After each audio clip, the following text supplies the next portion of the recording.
Let me pose a question that's been rattling around in my head. Is the so-called soft boy really just a vulnerable narcissist wrapped in cozy cotton and gentle aesthetics? I'll admit it, I'm older, and I don't always catch on to every new term or cultural label that comes out. So when I first stumbled across the phrase, soft boy, I figured it was some cute commentary on fashion or personality. But when I actually sat down, read the articles, and dug into what people meant by it, I almost slid out of my chair. Because the entire description sounded eerily like the doorway so many people walk through when they end up involved with a vulnerable narcissistic man, only to later wonder how they got roped in. And I have to hand something to younger generations. You all name things in ways that are sharp, accurate, and long overdue. You describe patterns that older generations lived through but never had words for. Honestly, it gives me hope that younger people might be more prepared to spot red flags than many who came before. So for anyone who, like me, was newly introduced to this concept, let's break it down. From what I gathered, a soft boy is typically a man who presents as emotionally open, gentle, thoughtful, sensitive, almost soothingly so. They're not strutting around in flashy clothes or projecting macho dominance. They often lean into artistic or intellectual vibes, maybe referencing literature or self-awareness or mindfulness. And when someone is exhausted from dealing with aggressive, loud, dismissive men, this soft, introspective energy can feel like a breath of fresh air. But here's the twist. The manipulation baked into the softness is what sets the whole thing off. The emotional gentleness isn't the problem in itself. Genuine vulnerability is beautiful. The issue is when that softness is a performance, a strategy, a carefully crafted persona designed to hook someone.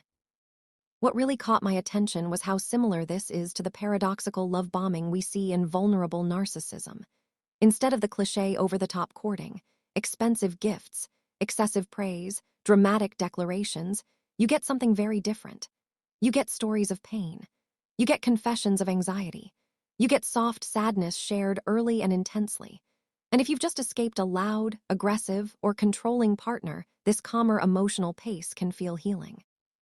But if you don't know what you're looking at, you could be falling into another version of the same pattern, just wrapped in a quieter package. Where things really unravel is during the devaluation phase, which is inevitable with these dynamics. The soft boy doesn't usually explode or yell. Instead, the softness becomes a kind of sanctimonious, self-help flavored gaslighting.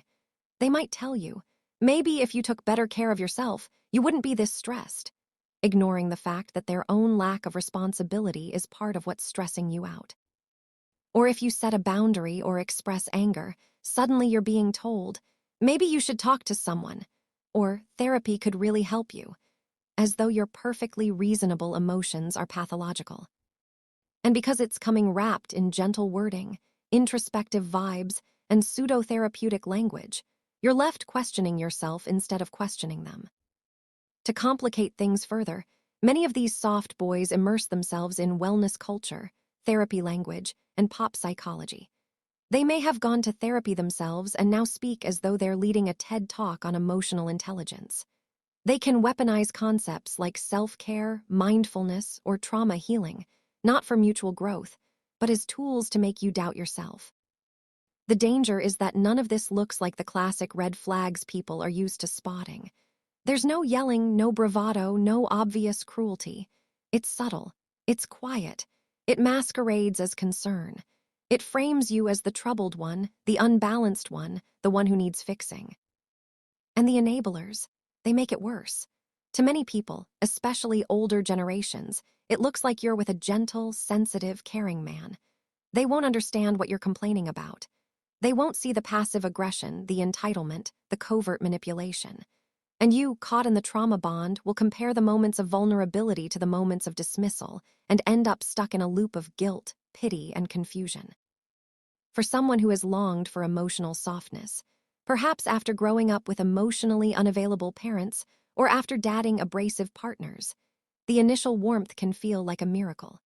You may genuinely feel seen and understood at first, but once you express a real need or a boundary, that softness can twist into passive punishment, withdrawal, or psychological lecturing. Now, let me be clear. Not every gentle or sensitive man is manipulative. Not every emotional, artistic, or vulnerable person is dangerous. The issue isn't the softness, it's the falseness, the performance. The calculated persona designed to win admiration, control the narrative, and maintain power while appearing harmless. Because manipulation wrapped in gentleness is still manipulation. Gaslighting coated in softness still disorients your mind.